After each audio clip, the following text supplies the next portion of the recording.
sənin bizim vəkilə verdiyin ərizə var ha. Eyni ərizənin formasını yazacaqdır. Yaxıbı sən güya izahat verirsən. Bitdi. Sənin qalacaqdır həmin ərizə imza atmalı. Qardı gedəcək. O sərsən ərizə yazdırmayacaqdır. Yox, bilirəm. Yenə də polisə gedir axı bu söhbət. Polisə getməyəcək. Hə, hara gedəcək? Məhkəməyə gedəcək. Məhkəməyə gedirəm də onsuz da. Deyirəm ki, onsuz da məhkəməyə gedirəm də, amma polisə yazmayın da, adını yazmır, böhtan oldu. Polis gedəcək onun üstünə, o da gəlib bu biləndə söhbəti mən uçurdar et.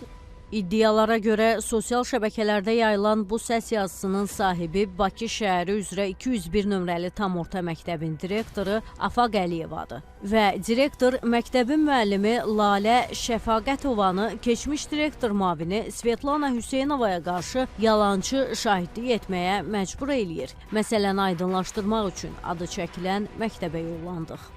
Hazırda 201 nömrəli tam orta məktəbdəyik. Yayılan məlumatlarla bağlı məktəb rəhbərliyindən açıqlama istəsək də suallarımıza cavab verən tapılmadı. Nə cavab verdilər sizə? Biz artıq 1 saata yaxındır ki, gözləyirik.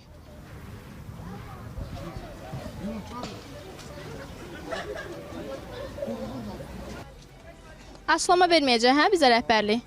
O qapını açacağım, mən bir xəbərəm var.